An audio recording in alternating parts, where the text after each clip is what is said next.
Tonight we're talking about visual authority, so buckle up and let's get started. Loading. Welcome to the best show on Friday nights. Fumble a bag, now I when I fumble a bag. Fumble a bag, now I when I fumble a bag. Act like you know how this goes.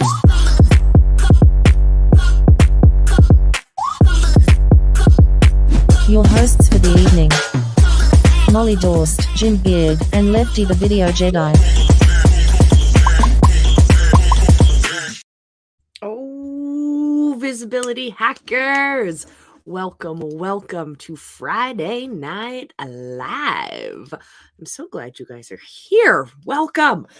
Best show on the internet, gotta say. Well, Jim is away today, and Lefty may or may not join us with his presence, but you got me tonight. And tonight's topic is visual authority. So first off, if you haven't already figured this out, over on the Visibility Hackers YouTube channel, as well as on Visibility Hacking Radio, which is our podcast, and here on Friday Night Live, you will start to see these themes happening across all of our shows. We're going to be following the same themes, and you're going to be getting more in-depth information across all of our platforms. So make sure that you are engaged with us over on YouTube, over on Instagram, over on our Facebook group, of course. Shout outs to all of our visibility hackers as well. So much fun happening. And this week is all about visual authority, which is something near and dear to my heart. Maybe we should just dive into the scenes analysis first. There's so much to cover tonight. But I actually have points written down to discuss. I don't have a slideshow, so sorry about that, guys. But visual authority. I want you to imagine walking into a store. You're going to walk into two stores, and the first store you walk into is really dark and dingy. The decor is kind of out of date, looks a little bit dusty, and the stuff on the shelves looks a little bit old. You look around, and then you go to the store next door. It's brand new. It's elegant. It's sleek. It's bright. It's clean. Which one are you more likely to buy from? Like, say they sell the exact same product, they solve the same problem, but you have a choice between those two options. More likely than not, you're going to feel more trust and more connection with that clean, sleek, modern option, because this is the psychological concept of visual authority. See, when we see someone in a white lab coat and a stethoscope around their neck, we assume that they're a doctor, or at least within the medical field. We put them on a little bit more of a pedestal than just another average person walking down the street. This is what our brains do. We look for these kinds of signals. So when we're translating that into our brand, we have to keep all of that in mind. So visual authority, that's what we're talking about today. This is the concept of the perceived credibility and professionalism that your brand can present simply through the visual elements that you have. So if you look around right now, this is just our usual Friday show. Our layout's not even what we usually use, but you can see some of the visual authority we have. We have right above me here, we have the Visibility Hacking logo or info shape, whatever. Over here on the sides, we have Jim and Lefty and myself in our like branded black and white. We have our background, like the Friday Night Live background over there. We have our branding around like that. We have down on the bottom, visibilityhacking.com. There's a little bit of visual authority happening simply on the screen that we're watching right now, which is kind of cool. So we can always look around at the content we're creating and look for those opportunities. Why is this important? Well, easy. Those of us who are creating content so that we can show up online, well, in the digital age, you have literally seconds, if not even like split seconds, to make that first impression. And what leads before people even hear what you have to say? Your visual authority. That can be the difference between gaining a new customer and customers walking away, between having clear understanding from a customer perspective of what it is you do and what it is you solve and how you can help people, and someone being completely confused. This can all come down to our visual branding, which I think is pretty cool. And this, I got hooked on this from the idea of the psychological foundations of visual authority, like literally what's happening in our brains. And a little while ago, earlier this summer, actually, in the Business Building Book Club, shout outs to our book club members. Oh, shucks, I don't have the book on me. We read this great book called The Brand Gap, and it was all about visual representations. Yes, there was a lot more to the book, but it was all this beautiful visual representations of how your brand matters. And there's this really cool example of walking down. I wanted to start out with the story at the beginning of this episode about the stores, one disorganized, one really organized, because in the brand gap, this really great example that he used was walking down a grocery store aisle, specifically the cookie aisle. This also works in the chip aisle, I have to say. If you're craving a snack, you walk down this aisle and you are bombarded with options, all sorts of options. And it is literally left to two things for you to make that decision. One, you might have hardcore brand loyalty and you're like, yes, I'm going for that exact same box of cookies every single time. And then the majority of you will literally be changed in the last split second by the packaging, by the logos, by the colors, by how it is presented on the shelf. That very last split second, it, again, comes down to visual authority. So the first split second and the last split second are both as important. And I think that's so cool. So let's talk about the psychology of visual authority for a bit. Let's talk about first impressions, actually. There's this really cool this cool study that I read, and it showed that websites we used to have like 10 seconds for a website to decide whether or not someone's going to continue to watch it, and it all had to do with your loading speed. Well, now loading speeds are so fast that they had to redo those studies. And so now they're saying that we have like 50 milliseconds to catch someone's attention, to make that first impression, to instill that authority. And it comes from our visual branding and it comes from our visual authority. Super cool. But we can't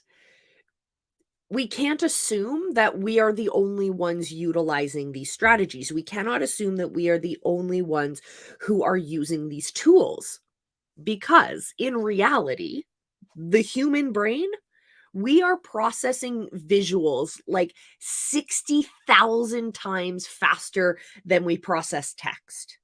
So we know that other people are also utilizing visuals in their content. So we have to make sure that we are using them in a way that is effective, in a way that says when this person's brain sees your visual content multiple times, their brain will connect them and say, oh, I recognize that. This happens. I have seen it so many times, and I bet you have too. You're looking at Facebook ads that keep showing up on your profile, ads that keep showing up on your YouTube channel, ads that keep showing up on the TV. I literally jumped off the couch a little while ago when I saw this commercial for like the 100th time. I wasn't paying attention before, but it was playing. It was there. This brand was being mentioned. This brand was sitting in the back of my mind. And it wasn't until I was sitting on the couch going, man, I am sweating buckets from working outside all day. I really just want something to relax. I'm ready to relax on the couch, but the air conditioning just wasn't hitting right.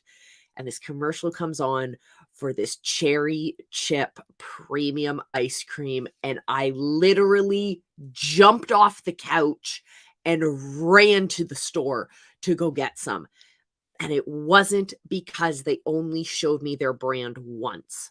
So recognize that our brains process and understand and remember images so much faster, better, stronger, all of that than text. So stop relying on paying all of your attention to your catchy headlines. What I want you to do is pay attention to your visuals just as much.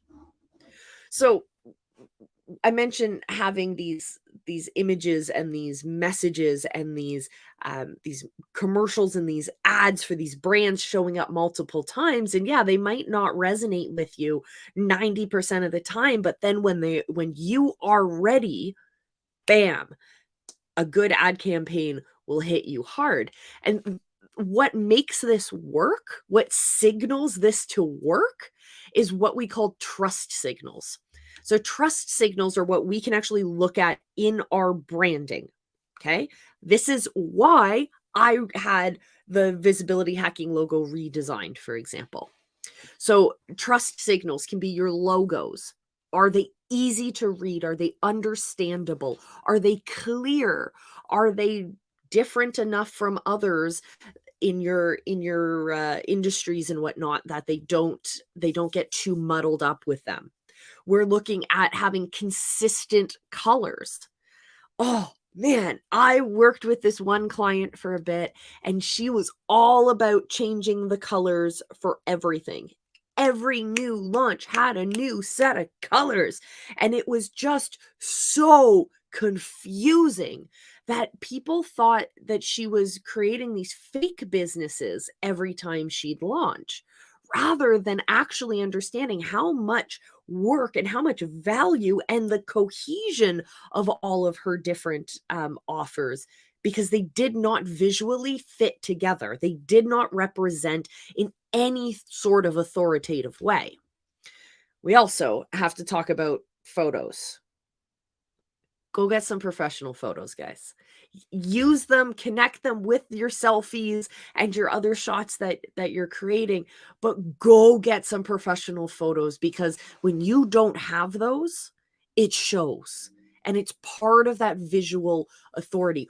All of these and more, but these are very subtle cues that will enhance your trustworthiness. We know we need to get to trustworthiness.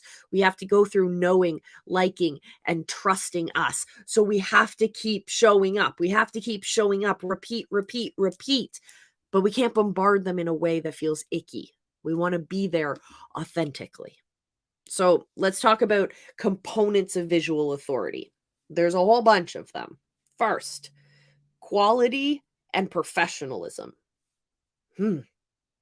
Easiest to explain this with an example. So if we think about brands, big brands that we know and are recognized for great branding, we think of Apple. At least I am an Apple addict, so I think of them. And when I do, I think of sleek design. And I'm saying sleek design from their website, their products, their branding, their stores, customer service. Everything is super sleek. It speaks to quality, the weight and the feel of their products. All of that speaks to quality. So visual authority is all of that at the same time. It's also consistency, which I have mentioned at least once before in this episode. So another example, Coca-Cola. So Coca-Cola consistently uses its same red color and its iconic swoop. You know it's Coca-Cola because of its branding long before you actually see the logo. Even the bottle shape of Coca-Cola, just the silhouette of the bottle shape is so perfectly used and consistently used for decades that it becomes a recognizable feature of the brand. Again, feeding in to our visual authority. The other thing we need to talk about with visual authority is the concept of authenticity. Yes, I said it. I feel like we should have like a visual that pops up or something and a sound effect every time someone on this channel says authenticity. But really, there is no other way to explain it. So again, let's use an example. If we think about Dove soap, they have those real beauty campaigns where they're highlighting women of all shapes and sizes, tall women, short women, black women, white women, Asian women, mixed race women, women with curly hair, women with freckles, women with everything, right? Every kind of skin, every kind of beauty. And they're representing this on a raw and real way. It's literally women standing in their underwear. Like, how more vulnerable and authentic can you be? And this campaign showed real women and therefore created that genuine brand connection where the women on the couch were going, I feel myself in that. That's that authenticity. So is your brand coming off as authentic to the point that your audience can say, heck yeah, I am part of that? Or is your audience sitting there going, yeah, that ain't me? Because that can be good too. Remember, visual authority is another part of the branding process, right? Branding is all about telling our story, attracting those who are our ideal people, members of our movement, and pushing away those who aren't part of what we're putting down. And that's totally okay. Think about it. Is your content attracting the right people and pushing away the right people? Or are you pushing away the people that you actually want to be attracting? It may come down to being and coming off as inauthentic. All right. You still with me here? Heck yeah. If you're watching live or on the replay, why not give us a shout out in the comments? Let me know where you are tuning in from. Why not? Let's see how far away we can get. So let's talk about content creation and visual authority specifically. Because if you're creating content, whether it's one social post with a picture off your deck of a nice morning and a story about a transformation you had with a customer lately, or you are creating months of content in advance, you have a whole master schedule, it doesn't matter how much content you're creating. Visual authority matters from one piece of content to a million pieces of content.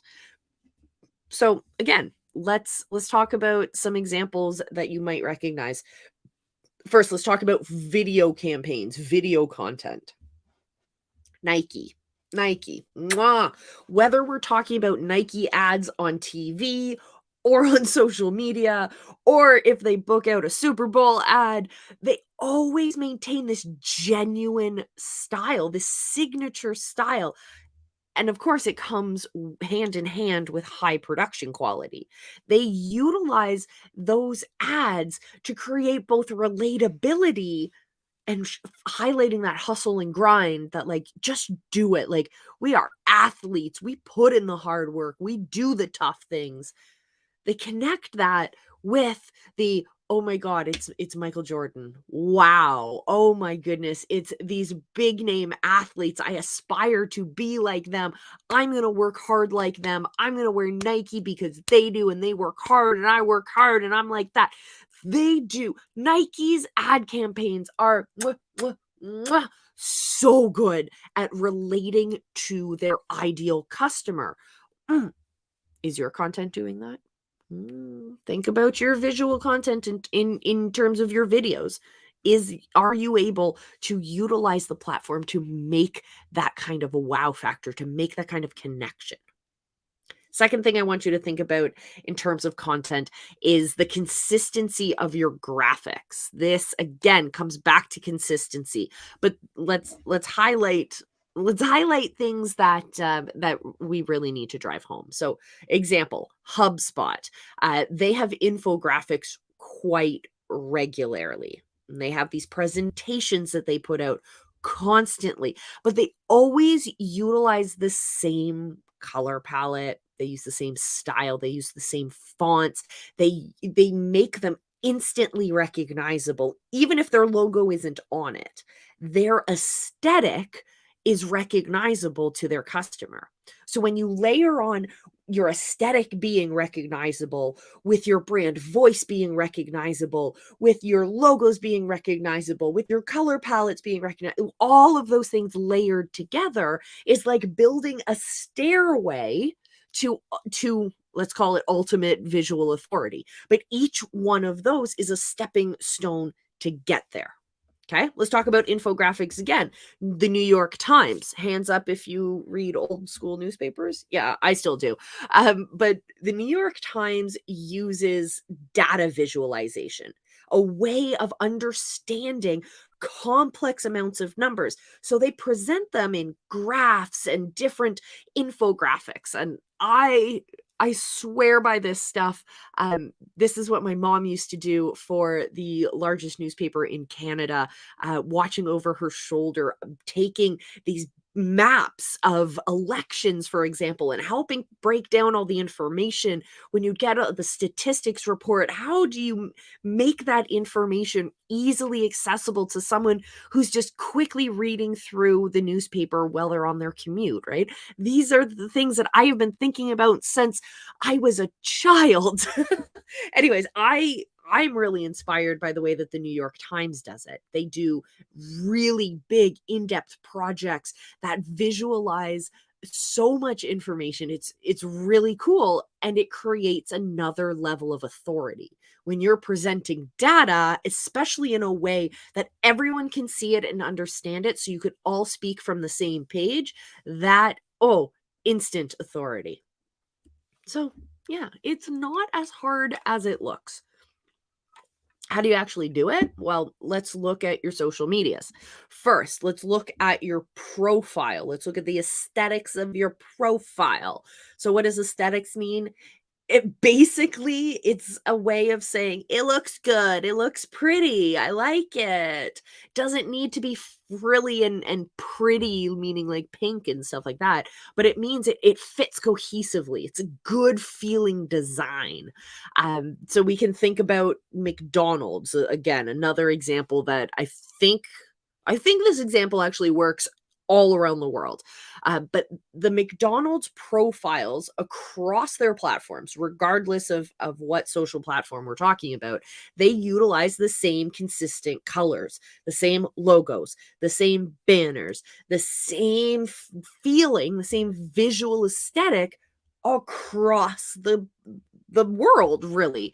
And so even when you have McDonald's France putting out a campaign about a new McLo Happy Meal, I don't know, and then in the United States they're putting out a new ice cream McFlurry mix, I don't know. Both of them are going to utilize the same core images, core colors, etc., etc. There's the same aesthetic, the same visual feeling, but they're in two different countries and they're advertising to two different markets and they're advertising two completely different products. Pretty cool because of that consistency. So think about it in your brand where you can apply that same idea to different products, to different launches, to different to different launches into different products and to different offers that you have. That's pretty cool. Your social profiles, I also want you to think about consistency when you're looking at your feed. So think about National Geographic. Like, come on, who is there a more beautiful page to look at? Like an Instagram channel? Let's be honest. So Instagram channel, I don't know why I keep saying that. But National Geographic, their Instagram feed is so nice. It keeps that distinct style, that distinct recognizable aesthetic. You know that mix of images, you know that mix of nature and people and stories when from one image to the entire feed. And it's all because of consistency in their visual authority. Last thing we want to talk about in terms of a visual authority, specifically in relation to social media, is visual storytelling. Do you utilize your visuals to tell stories? Or are you just leaving pictures for the sake of pictures, to have a mix of pictures and words? Or are you using each and every opportunity to tell a deeper story? And you know who does this well? Red Bull. Oh my goodness. So Red Bull's videos, they do stories in their videos. They are filled to the brim with adrenaline and adventure. They are recognizable. Oh, that's an extreme sport. Oh, that's a crazy new thing I've never seen before. It's probably Red Bull. They create this consistent brand image. Again, tying back to their core product. And don't even get me started on all of the different Red Bull enterprises. So you have Red Bull Racing and their Formula One. You have their cliff diving teams. You have their paper airplane races. You have all of those, and then you have energy drinks, right? But that same brand visual, that same authority feeds between all of them, and they feed off of each other. Because each of them has authority, they each contribute to each other's authority. But it stays consistent and it's effective because they share that same underlying visual authority, and they do it through visual storytelling. So cool. So cool. All right. Another way that you can use visual authority, it's like a slight tangent, but another way that you can utilize or like piggyback on visual authority in with the goal of building trust in mind is to use testimonials and reviews. Here's how we do it. Customer testimonials. Think about Airbnb. I have been using Airbnb since before it was cool, and that was way back in the day. Things have totally changed, but because more people are using it, there's way more testimonials that the platform can leverage, and so you're starting to see client testimonials not only on the website when you're booking, like all over the website, but you're seeing it in their email campaigns, you're seeing it in TV ads, you're seeing testimonials and customer stories all over the place. But what's cool is that Airbnb uses and showcases real user stories, not actor portrayals. They use real customer photos, not staged pretty ones. And what this does is it builds trust with their audience, with potential customers. They go, "Oh, that's what it actually looks like." Like who looks at reviews and goes down and looks at the customer photos? I find that there's more truth in the customer photos than there is on the ads sometimes or on the actual product page. And so I like to be able to go down to that. And that is another great way that Airbnb built trust. So why can't you leverage that same strategy? The answer is you absolutely can. You could also leverage the power of collaborations. I love. So even small brands, you do not have to be a major, big, huge brand to make this happen. You can be an absolute just getting out of the block newbie to the world of entrepreneurialism, and working with the right collaborative partner can change the game for your business, for their business, for your people, for their people, and for the world further and wider. Okay. So even small brands can collaborate with giant brands. Like a startup can collaborate, can be seen on Forbes magazine, for example. So Forbes, huge, established authority, lots of great things we know about Forbes. And then a brand new entrepreneur If that entrepreneur is able to leverage the power of a collaboration with this agency or with this magazine or with this platform, boom, you get lots more credibility, and it boosts your visual authority as well, especially when you can then later on say, featured in Forbes. Heck yeah.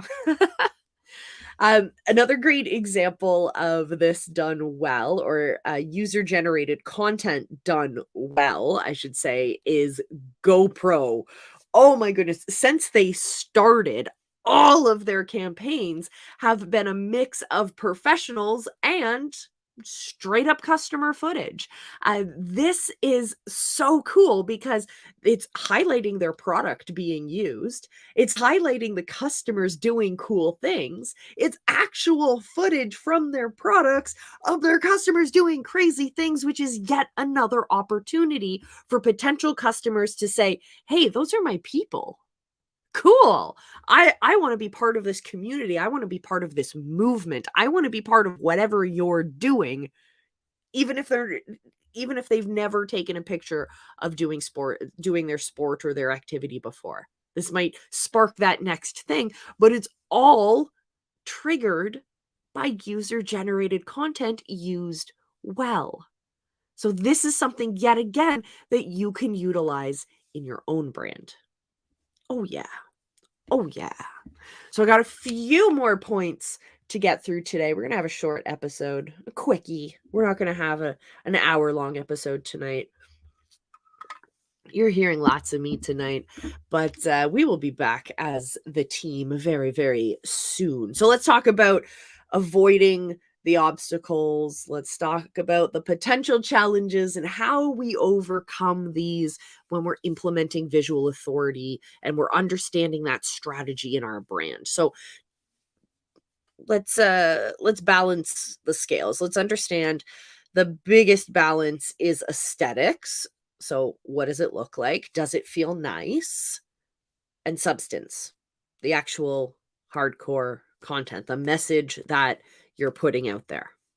So websites that have beautiful graphics end up actually loading so much slower than like text only websites. And that split second time, remember, we do not have a lot of time to make that first impression. So if that first impression of our website is, oh, there's a lot of graphics and it's really loading slowly, that's going to deter users. It might, I'm not saying at all to just have text because it loads faster. No, I want you to understand that we can't always swing to the extremes of the pendulum. We need to find where that nice middle ground is that works for our brands, our movements, our people. So aesthetics versus substance. Then another thing we got to talk about is following trends blindly. I gotta say it. I gotta say it. So remember, I know I'm guilty of this, but remember back when everything was locked down and we were putting QR codes on everything, but we didn't actually have the technology in our phone. Like not everyone had a QR scanner built into their phone, right? You had to have a separate app for that to work. But we had these QR codes on everything with this great hope that it would all work. And it didn't, right? It didn't boost that authority. It actually ended up confusing users. But it wasn't until we integrated the QR reading systems into our technology, and we as the visual authority builders started understanding customer journey a little bit better and started to place our QR codes in a little bit better of places and started to use it more in line with the customer journey. Like, for example, I'm building out this giant training program that involves learning all of these different exercises so that our instructors can teach the program. So it's a train the trainer kind of program, I guess. And for each of the exercises, there's a QR code that will bring you instantly to a video version of the activity. So you can see it right there, how we do it. We'll discuss different modifications. We'll have different examples to show it along the way. So the instructors can use it real time, in time. And I think that's pretty cool. So we're using the QR codes for a reason, not just because we're blindly following the trends. Same thing with your visual authority. Just because everyone else is going to this particular font doesn't mean that you have to. Keep it aligned with your brand. Make sure that changes you make and the things that you come up with are in line with that brand to begin with. Now get ready for the special effects and the sound effects and all of that we don't have right now, but we're going to say it. Inauthenticity. Woo. Okay, so now authenticity, ew, that's the ick word, right? But inauthenticity is just as important to talk about. I got to say it. So here's my example. Pepsi. They had that ad a few years ago. Do you remember, with Kendall Jenner? I don't know anything about the Kardashians and the Kendalls and the Jenners or whatever, but remember that ad where she was walking into the protest and then she was drinking a Pepsi and it made the world a better place or something like that? It made absolutely no sense. It was not very well timed in relation to what was happening in the US and politics and social movements and things like that. It just fell flat. Well, this is because this was a clear misstep. It did not align with the brand. When you're looking to position yourself with JV partners, when you're looking to approach a new investor or a new collaborator, you need to make sure that everyone's on the same page and that everyone aligns with the goals together. You've seen tons of different high-profile celebrities and athletes who have been removed from contracts because of their behaviors behind the scenes. They're not meeting up with morality clauses, they're called, in their contracts. But basically what that means is your actions and behaviors are no longer aligning with the values that our brand wants to put forward. And so that's why it's no longer a good fit. They're trying to avoid the big flop that happened with that Pepsi ad, right? So we don't want to feel inauthentic. We don't want to feel contrived. We don't want to feel like we have put this together on purpose because it's a marketing thing. No, we want to create content that is effortless, that connects with our people, that feels like we are real time with our people. I say people a lot, but cheers. Okay, drink your water, everyone. How do we actually accomplish all of this? I got tools and resources for ya. All right, tool and resource number one. Let's talk design focus. So of course, Canva. There's a Canva free account. You can easily whip things together, simple shapes, things like that. I do recommend going with the Canva Pro account though, because it gives you access to all of their graphics, the whole library of resources they have, rather than worrying, have you paid for this graphic? Are you paying for one or the other? And can you copy it onto another? Yeah, just go for Canva Pro. It's absolutely worth it. It gives you even more tools like background removers. And there's all these new apps that they're coming out with, and I use it for everything. I made all the graphics for this show in Canva, for example. So you can use that. Or if you want to pay a little bit more and get the professional stuff, you can also get Adobe's Photoshop. I live by it. I swear by it. I eat, sleep, and breathe the Adobe products. So those are a couple different options you can use.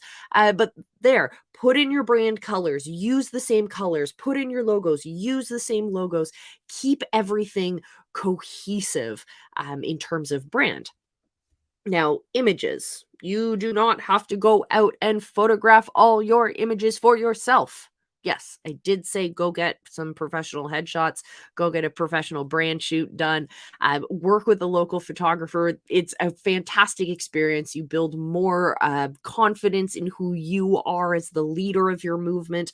I highly recommend that. But your stock photos you can use. You can pay into subscriptions, but here's a couple of really good free places you can go. So first is a place called Unsplash, like Don't splash me. Reverse that splash in the pool. Unsplash. And you can also use this place called Pexels, Pexels. These are great, great libraries of stock photos that you can use royalty free, or at least they'll tell you about it. And then of course you can always pay for stock photos with like Adobe has a stock photo extension as well. Cool.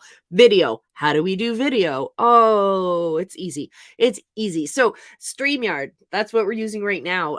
You can put together lots of different great graphics using the graphics tools that I told you about or just now, and you can put them all together in StreamYard. You can change up your layouts at a click of a button. Look, I can go bam, hey, it's me, full screen. Wow, let's change it around to all these different layouts. And you can do that at simply a click of the button. You can create custom layouts, all of that. You can lay your graphics in. Super cool, super sleek. We use StreamYard even to host all of the intros and outro videos. All of that keeps everything well branded. Easy. I also recommend purchasing one of the professional plans. Do pay for a subscription. It is worth it. The customization is absolutely worth it. Without paying for a StreamYard account, instead of having your logo up in the top corner or being able to remove that logo in the top corner, you're stuck with the StreamYard logo in the top corner of your show. So let that just be the one reason you need to make that decision.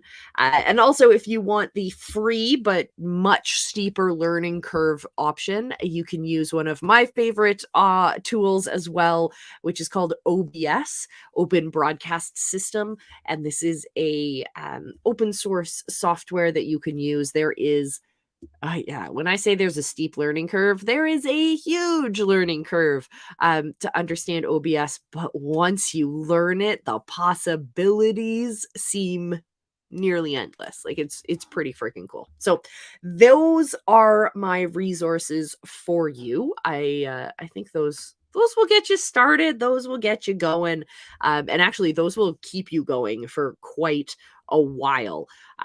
So yeah. Now, homework time. I'm all about making sure y'all are taking action. So tonight, what I want you to do is go check out another website or another brand socials, maybe someone in your Dream 100, maybe someone who's on your dream board who has inspired you to be where you are now. I want you to go look at their website, and I want you to think about the elements of visual authority that we talked about.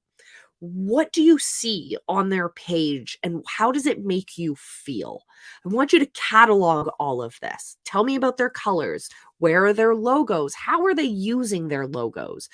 Is there consistency in terms of colors? Tell me about their fonts. Tell me about the spacing. Tell me about their photos. All of this I want you to catalog and to really think about. And then what I want you to do is go use Canva and create yourself a branded image. Use a picture of yourself, use some of the tools, use your colors, maybe add your logo in there, maybe add some some text that's in your brand's font. I want you to create something tangible, and then I want you to post it. And of course, tag the visibility hackers because we would love to see it, but I want you to put this into practice. And then if you feel like it, every time you see someone's new socials coming out, every time you see someone's new videos coming out, look for that visual authority. If you're a Johnny Harris fan who makes great documentaries and educational content on YouTube, his stuff, you can tell his videos from a mile away. All of his thumbnails have the same aesthetic. All of his videos have that same feeling. Maybe it's the soundscape. Maybe it's the visuals. I don't know. But to me, they feel so cohesive. Again, sending off those reminder triggers that we talked about earlier. So I want you to go do that. Go find brands, go find other platforms, go find other profiles that inspire you. Check out their visual authority and look at how you can transform that for yourself. Yeah. All right. I told you I wasn't going to be an hour. Pretty darn good. So, my friends, we have covered quite a lot today. So I'm going to wrap up so you guys can go start implementing what we just put down. So thank you all so much for joining me tonight. Do not forget to join us for Business Building Book Club. We are wrapping up Wired for Story this week. This is going to be our last episode of this fantastic book that has like changed our lives. And we are going to be moving on to another book very soon. So come join us over there. That's every Thursday morning. You can either watch us live at 7:30 a.m. Eastern for our early risers, or you can watch the replays. Join the community. Most people are watching on the replays, let's be honest. But we have great conversations nonetheless. We have prizes. Don't forget, if you like free books, you should definitely come hang out. And of course, I gotta pitch the podcast, Visibility Hacking Radio. We're talking about the same topics we're talking about here on Friday Night Live. We're also talking about on our YouTube channel and on the podcast. We have different perspective, different deeper dives, and whatnot into the topics across all of our platforms. So come join us there, and I will see you again here next week, Friday Night Live. It's our place to hang out. Remember, we are so grateful you spend your time with us. You could be anywhere, and we are truly, truly thankful for you and this community that you are part of. Thank you. Thank you. I will see you in our next one. Remember, I love you. Be excellent to each other.